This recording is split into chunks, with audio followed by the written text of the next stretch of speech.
Bonjour à tous et merci de nous retrouver dans ce nouvel épisode de Business Africa. À suivre ce jour, asseoir de solides stratégies pour attirer plus d'investisseurs est l'ambition de la République du Congo qui veut diversifier ses revenus. Le Nigeria, face au défi de la ponctualité dans les aéroports, le pays a annulé plus de 700 vols nationaux et internationaux et enregistré plus de 41 000 retards en 2018.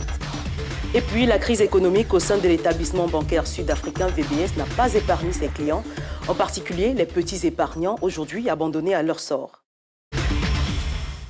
Avec plus de 9 milliards de dollars de dette publique en octobre 2017, soit 110% de son PIB, la République du Congo, qui fait toujours face à la crise économique, causée par la chute du prix du baril de pétrole, veut diversifier son économie.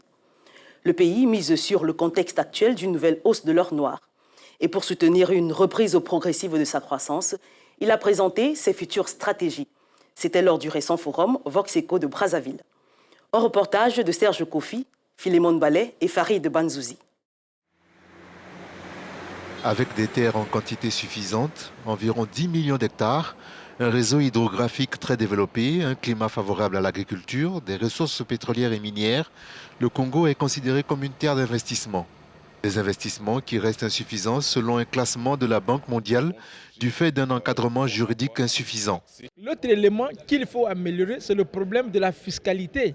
Notre pays fait payer aux entreprises 50 taxes différentes au cours d'une année. Ce n'est pas possible, cela n'attire pas les investisseurs parce que ça prend. Et il y a des problèmes en termes de temps, il y a les problèmes aussi en termes de coûts. L'autre élément, c'est le raccord à l'électricité. Vous savez bien que un pays où l'électricité pose problème, à chaque instant, il faut des difficultés pour être alimenté. Aucun homme d'affaires ne peut amener des entreprises sérieuses dans notre pays. Classé 180 sur 185 pays au classement Doing Business 2018, la République du Congo cherche à présent la recette pour améliorer le climat des affaires et attirer les investissements directs étrangers. Aujourd'hui, on peut créer une SARL en fixant librement le capital. On peut créer une SARL sans passer par un notaire, donc réduction des procédures. Dans le domaine de l'agriculture, par exemple, c'est un domaine qui est totalement exonéré. Et les Congolais eux-mêmes ne le savent pas. Au Congo, les investissements directs étrangers hors pétrole ne représentent que 5% du produit intérieur brut. L'Agence congolaise de promotion des investissements voudrait à présent miser sur les secteurs de l'innovation et des nouvelles technologies, de même que ceux de l'agriculture et l'élevage, afin d'attirer de nouveaux investisseurs. Les chiffres sont impressionnants et ont dû coûter des centaines de milliards de dollars de pertes à l'économie du Nigeria. 734 vols, toutes destinations confondues, ont été annulés et plus de 41 000 retards enregistrés entre janvier et décembre 2018. En outre, 41 498 bagages ont été retrouvés sur les 45 058 portés disparus, selon le département de la protection du consommateur de l'autorité nigériane de l'aviation civile. Le compte rendu de Jean-David Mihamlet et Michael Dibi. L'autorité de l'aviation civile nigériane NCAA a indiqué que les aéroports du pays avaient enregistré 36 350 retards de vols domestiques contre 5 395 vols internationaux en 2018. Les statistiques ont montré que les deux grandes compagnies aériennes nationales, Air Peace et Arik Air, étaient en tête de la liste des retards de vols domestiques. En 2018, Air Peace a exploité 833 vols avec 423 retards, tandis qu'Arik Air a également exploité 722 vols réguliers et enregistré 431 retards. Sur les vols internationaux, Egypt Air est en tête du classement avec 657 retards sur 921 vols opérés dans le pays. Le rapport souligne également la disparition de 44 885 bagages sur les liaisons internationales contre 173 bagages sur les vols intérieurs. Toutefois, certains éléments montrent que la NCAA a commencé à appliquer des mesures punitives contre les compagnies aériennes qui ne se conforment pas aux directives en matière de protection des consommateurs. Nous en parlons avec Chris Aligbe, expert en aviation en ligne depuis Lagos au Nigeria. Bonjour Monsieur Aligbe et bienvenue dans Business Africa. Alors, la météo est-elle favorable pour les vols à Lagos?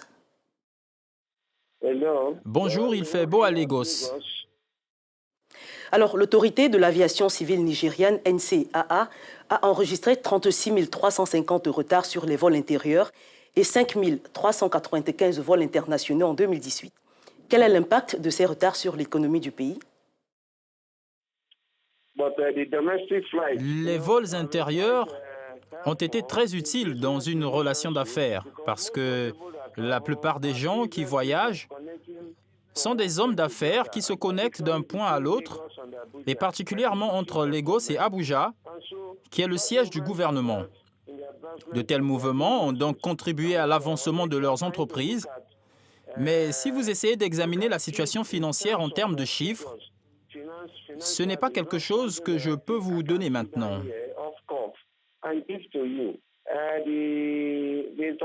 Les vols internationaux ont été utiles dans le mouvement des personnes parce que le Nigeria n'a à ce jour aucun transporteur national ni aucun transporteur important qui se rend à l'étranger. Il y a donc eu tellement de fuites de capitaux hors du Nigeria qui représentent près d'1 milliard de dollars par an en termes de ce que font les compagnies aériennes étrangères, et bien qu'elles aient aidé à la circulation des personnes, il n'y a pas de retour sur investissement majeur. Aucun investissement majeur fait par ces compagnies. Alors Christ, quelle est l'efficacité des règles de protection des consommateurs dans le secteur de l'aviation au Nigeria?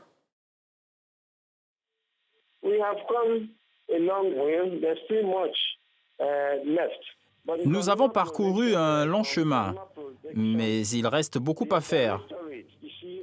Mais pour la direction de la protection des consommateurs, nous avons le Conseil de protection des consommateurs qui n'a rien à voir avec le secteur de l'aviation.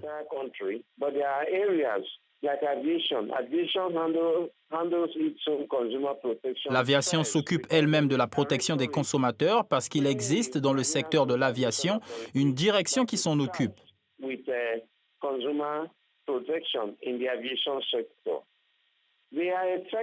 Ils sont efficaces mais n'ont pas atteint le point souhaité.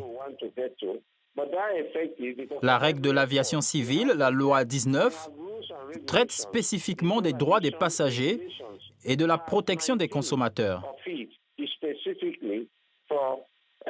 Mais comme je l'ai dit, nous ne sommes pas là où nous sommes censés être. Récemment, il s'est posé un problème au niveau de l'information des passagers qu'ils ne connaissent pas.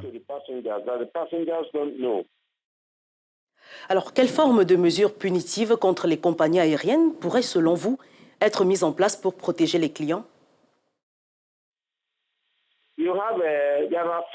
Il y a des amendes pour les compagnies aériennes qui violent les droits des passagers et tout est codifié. Si vous retardez un vol jusqu'à 2 heures, il y a des obligations légales. Si vous annulez un vol intérieur, vous rembourserez les passagers. S'ils choisissent de ne plus voyager ou vous payez une compensation aux passagers pour couvrir ce qu'ils ont perdu.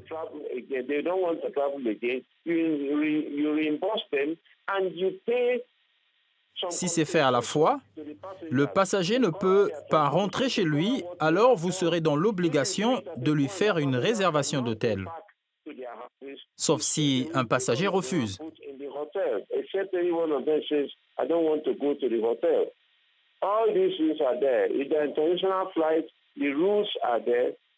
Dans les vols internationaux, les règles sont là.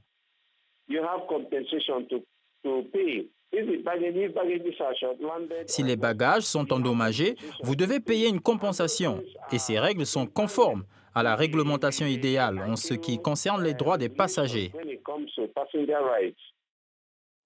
Merci à vous, Chris Aligbe, pour cet éclairage. Je rappelle que vous êtes expert en aviation et vous nous répondiez depuis Lagos au Nigeria. Merci, à bientôt. La banque sud-africaine VBS, bientôt liquidée après le vaste scandale de corruption qui a laissé anéanti et dans l'expectative tous ses clients. Les détails de ce sujet juste après la pause.